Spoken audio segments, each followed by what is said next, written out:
আসসালামু আলাইকুম রহমতুল্লাহি ওবারাকাতু। ওয়েলকাম টু আরবি ভাষা ট্রেনিং সেন্টারে আরও একটি নতুন ভিডিও নিয়ে হাজির হয়েছি আপনাদের মাঝে। আশা করি আজকের ভিডিওটি অনেক ভালো লাগবে। তার কথা বলাচ্ছি না, চলুন শুরু করি মূল ভিডিও।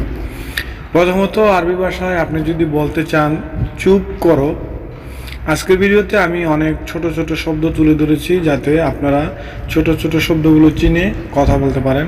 তো আপনি যদি বলেন চুপ করো, এটাকে আরবিতে বলা হবে উসকুত। আপনি যদি বলেন চুপ করো তাহলে বলবেন উসকুত। উসকুত শব্দের অর্থ হচ্ছে চুপ করা। এই কথাটি সাধারণত রেগে গেলে বলে যে চুপ করো। তারপরে কথা বলা, কথা বলাকে আরবিতে বলা হয় কালাম। কালাম, কালাম শব্দের অর্থ হচ্ছে কথা বলা। কালাম হচ্ছে কথা। তো আপনি যদি বলেন হুয়া কালাম, তার মানে সে বলেছে। যদি বলেন আনা কালাম, আমি বলেছি। যদি বলেন নাহনু কালাম, নাহনু কালাম, নাহনু শব্দের অর্থ হচ্ছে আমরা। যদি বলেন আমরা বলেছি তাহলে বলবেন নাহনু কালাম। যদি বলেন হুয়া কালাম তাহলে হবে সে বলেছে। তারপর শ্রবণ করা অর্থাৎ শোনা। শোনাকে আরবিতে বলা হয় ইসমা। ইসমা শব্দের অর্থ হচ্ছে শোনা। যেরকম আপনি যদি কারোর সাথে কথা বলতেছেন, তাকে যদি বলেন শোনো তাহলে বলবেন ইসমা। যদি কাউকে ডেকে বলেন শোনো শোনো তাহলে বলবেন ইসমা হাবিবি, ইসমা। ইসমা, ইসমা শব্দের অর্থ হচ্ছে শ্রবণ করা অথবা শোনা, যাই বলেন। তারপর হচ্ছে দেখা। দেখাকে আরবিতে বলা হয় শুফত। যেটা আপনি দেখেছেন সেটাকে বলা হবে শুফত। সাধারণত দেখাকে আরবিতে বলা হয় শুফত। যদি বলেন দেখবো সেক্ষেত্রে বলবেন বাশুফ। যদি শুফত বলেন তাহলে হবে দেখেছি, আপনি অলরেডি দেখে ফেলেছেন, সেটাকে বলা হবে শুফত। লাস্টে ত ব্যবহার হবে। আর যদি বলেন শুফ তাহলে হবে দেখা, শুধু দেখা। দেখা বা দেখি যাই বলেন, এটা হবে শুফ। যদি বলেন দেখেছি তাহলে বলবে আনা শুফত। ওকে। তারপর হচ্ছে খাওয়া। খাওয়াকে আরবিতে বলা হয় আকেল। আকেল হচ্ছে খাওয়া। যদি বলেন খাবো তাহলে হবে বা আকেল, বা আকেল, খাবো। যদি বলেন খেয়েছি তাহলে বলবেন সুদা খালাস আকেল। খেয়েছি খালাস আকেল। সাধারণত সকালের নাস্তাকে বলা হয় সারা পান, দুপুরের খাবারকে বলা হয় গাদা, রাতের খাবারকে বলা হয় এশা। পড়া, পড়াকে বলা হয় ইকরা। ইকরা হতে পারে বই, হতে পারে পেপার, হতে পারে মেসেজ। কোনো লেখালেখি পড়াকে আরবিতে বলা হয় ইকরা। ইকরা হচ্ছে পড়া। পড়াকে কি বলা হয় ইকরা। ইকরা হচ্ছে পড়া। তারপর পরিধান করা। যেরকম জামা কাপড় আমরা পরি, এই জামা কাপড় পরা বা জুতা পরা বা টুপি পরাকে যাই বলেন, এই পরাটাকে পরিধান করাটাকে বলা হয় এলবাস। এলবাস হচ্ছে পরিধান করা বা পরা। মনে রাখবেন এই শব্দগুলো আপনাদের প্রতিদিন প্রয়োজন হবে, কেননা আমরা সৌদি আরবে আছি। আমরা যেই সকল শব্দগুলো দৈনন্দিন আমাদের প্রয়োজন, সেই সকল শব্দগুলো আমাদের শিখতে হবে। না শিখলে আমরা কথা বলতে পারবো না। এই জন্যই আমি বারবার আপনাদেরকে বলি মনোযোগ সহকারে ভিডিওটা দেখবেন। তারপর হচ্ছে কাজ করা। কাজ করাকে কি বলা হয়? কাজ করাকে বলা হয় শগল। কাজ হচ্ছে শগল। যদি আপনি বলেন কাজ করো, সেক্ষেত্রেও বলবেন শগল। শগল হচ্ছে কাজ করা বা কাজ। কাজ অথবা কাজ করাকে শগল বলা হয়। যদি আপনি বলেন সে কাজ করে তাহলে বলবেন হুয়া শগল। তারপর হচ্ছে ছুটি। ছুটিকে বলা হয় আউদা।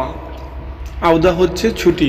যেরকম আপনি কাজ করতেছেন, আপনার বসকে আপনি বলতেছেন যে আমার একদিনের ছুটি লাগবে, সেক্ষেত্রে বলবেন আনা ইয়াবগা আউদা হাগেল ওয়াহেদ ইয়ম বা ইতনি নিয়ম। দুদিনের ছুটি লাগলে বলবেন আনা ইয়াবগা আউদা হাগেল ইতনি নিয়ম। তালাতা ইয়ম আর বা ইয়ম, যে কয়দিনে লাগে সেক্ষেত্রে বলবেন। এখানে মনে রাখবেন ছুটি শব্দের অর্থ হচ্ছে আউদা।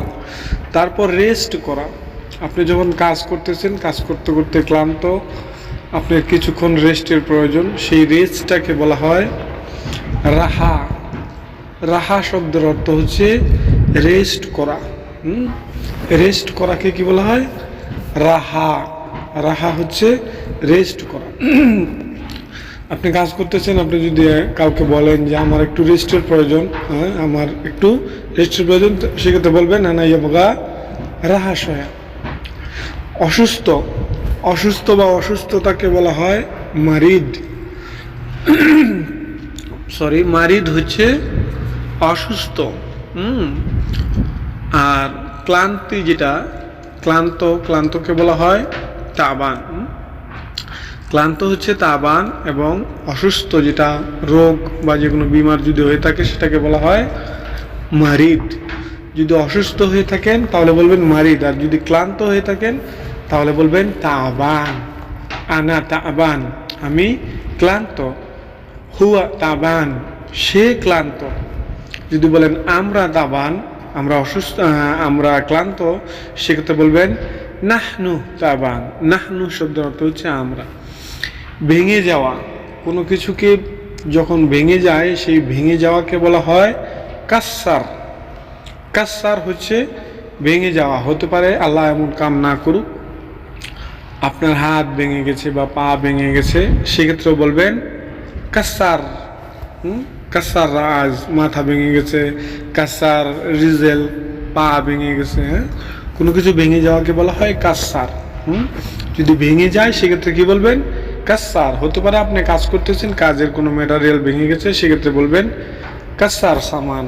বা যে কোনো জিনিস যেটা নষ্ট হয়ে গেছে, ভেঙে গেছে, সেই জিনিসটার নাম ধরে বলবেন হাদা কাসসার। নষ্ট হয়ে যাওয়া, নষ্ট হয়ে যাওয়াকে বলা হয় খারবান। খারবান, খারবান হচ্ছে নষ্ট হয়ে যাওয়া। যে কোনো জিনিস যদি নষ্ট হয়ে যায় তাহলে বলবেন খারবান। যে জিনিসটা নষ্ট হয়ে যাবে সেটাকে ইঙ্গিত করে, ইশারা করে বলবেন হাদা খারবান, এটা নষ্ট হয়ে গেছে। ভালো, ভালো কোনো বস্তুকে বলা হয় হালু অথবা কয়েস। সৌদিরা বেশিরভাগই হালু বলে, কয়েস শব্দটা বলে না। তারপরও কয়েস শব্দের অর্থ ভালো, হালু শব্দের অর্থ আরো বেশি ভালো। ভালো হচ্ছে কয়েস বা হালু। আমরা এই শব্দগুলো মনে রাখবো। এই শব্দগুলো মনে রাখলে আমাদের কথা বলতে সুবিধা হবে এবং আমাদের কথা সহজে বুঝতে পারবে। আমরা যদি সুন্দরভাবে সাজিয়ে গুছিয়ে কথা বলতে পারি তাহলে আমাদের কথা, আমাদের ভাষা সহজে আরবিয়ানরা বুঝতে পারবে। চোর, চোরকে আরবিয়ানরা বলে থাকে কি? আলিবাবা। আলিবাবা শব্দের অর্থ হচ্ছে চোর। আমরা যখন অনেক সময় আমাদের কোনো জিনিস চুরি হয়ে যায়, চুরি হয়ে গেলে আমরা কীভাবে বলবো যে আমার জিনিসটা চোরে নিয়ে গেছে? সেক্ষেত্রে বলবেন আলিবাবা শিল সামান আজ্ঞানা। আপনার কোনো যে জিনিসটা চোরে নিয়ে যায় সেই জিনিসটার নাম উল্লেখ করে বলবেন আলিবাবা শিল হাদা সামান। তারপর হচ্ছে খারাপ ব্যক্তি। খারাপ ব্যক্তিদেরকে বলা হয় হারামি। অনেক আছে না, হারামি শব্দটা কিন্তু আমরা সচরাচর ব্যবহার করে থাকি আমাদের বাংলাদেশে, সেটা হচ্ছে উর্দু ভাষা। তারপরেও এটা আরবিয়ানরা ব্যবহার করে থাকে। খারাপ ব্যক্তিদেরকে হারামি বলে থাকে আরবিয়ানরা। বাড়িকে আরবিয়ানরা বলে বেত। বেত হচ্ছে বাড়ি। মনে রাখবেন এই বেত কিন্তু আবার ডিমকেও বলে বেত। বেত, বেত বয়াকার বেত, বেত। বেত হচ্ছে বাড়ি, আবার বেত বয়াকার বেত, বেত। বেত শব্দের অর্থ হচ্ছে ডিম। এক বেত হচ্ছে বাড়ি, অন্য বেত হচ্ছে ডিম। এই শব্দগুলো যদিও এক হয়ে থাকে কিন্তু আরবিয়ানরা যখন উচ্চারণ করে তখন বোঝা যায় ডিফারেন্সটা। কিন্তু আমরা বাঙালিরা যখন ব্যবহার করি, উচ্চারণ করি, তখন আমরা ডিফারেন্স করে বলতে পারি না। কেননা এটা তো আর আমাদের দেশ না, এটা হচ্ছে তাদের জন্য সহজ, যারা এই দেশে থাকে, যারা এই দেশের জন্য। সো আমরা যতটুকু পারি শুদ্ধ করার চেষ্টা করব। তারপর হচ্ছে রুম। রুমকে আরবি ভাষায় বলা হয় গোরফা। গোরফা হচ্ছে রুম, একটা কক্ষ, যে রুমে আমরা বসবাস করি। বাড়িকে বলা হয় বেত, কিন্তু একটা রুমকে বলা হয় গোরফা। একটা রুমকে বলা হয় গোরফা। তারপরে একটা কি যেন বলে, 2টা রুম 3টা রুম মিলিয়ে যে একটা হয়ে থাকে, সেটাকে বলা হয়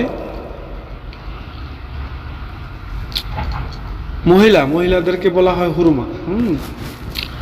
মহিলাদেরকে বলা হয় হুরমা। সাধারণত এই হুরমা শব্দটি হচ্ছে সৌদিয়ানরা ব্যবহার করে না এরকমভাবে, আজনবীরাই বলে থাকে হুরমা। রাজ্জাল শব্দের অর্থ হচ্ছে পুরুষ, পুরুষদেরকে রাজ্জাল বলে থাকে। রাজ্জাল হচ্ছে পুরুষ, আর হুরমা বলে থাকে মহিলাদেরকে। হুরমা হচ্ছে, মনে রাখবেন, হুরমা হচ্ছে মহিলা, পুরুষ হচ্ছে রাজ্জাল, এবং সন্তানকে বলে থাকে বাচ্চা কিন্তু আমরা বলে থাকি যে এটা আমার বাচ্চা। বাচ্চাটা হচ্ছে উর্দু ভাষা, তারপরে আরবিয়ানরা ব্যবহার করে থাকে আরবিদের মতো। সন্তানকে কি বলা হয়? সন্তানকে বলা হয় বাচ্চা। যদি বলেন এটা আমার বাচ্চা, তাহলে বলবেন হাদা বাচ্চা হাগ্গানা, এটা আমার বাচ্চা। যদি বলেন এটা ওনার বাচ্চা বা তাহার বাচ্চা, তাহলে বলবেন হাদা বাচ্চা হাগ্গা, তাহার বাচ্চা। শেষকে আরবিতে বলা হয় খালাস। যে কোনো কিছু যখন শেষ হয়ে যাবে সেটাকে বলা হবে খালাস। তা আজকের ভিডিও এখানেই শেষ করছি। ভালো থাকবেন, সুস্থ থাকবেন। ভিডিওটি কেমন লেগেছে অবশ্যই কমেন্ট করে কমেন্ট বক্সে জানাবেন। অনেকেই কমেন্ট করেন ভাইয়া নতুন ভিডিও আপলোড দেন না কেন? আমি সবসময় নতুন ভিডিও আপলোড দিয়ে থাকি। যারা চ্যানেল সাবস্ক্রাইব করে বেল আইকনটি বাজিয়ে রাখেন না, তাদের কাছে ভিডিওটি পৌঁছায় না। সো যারা এখনও চ্যানেলটি সাবস্ক্রাইব করেনি, চ্যানেলটি সাবস্ক্রাইব করে পাশে থাকবেন। ধন্যবাদ, টাটা, আল্লাহ হাফেজ।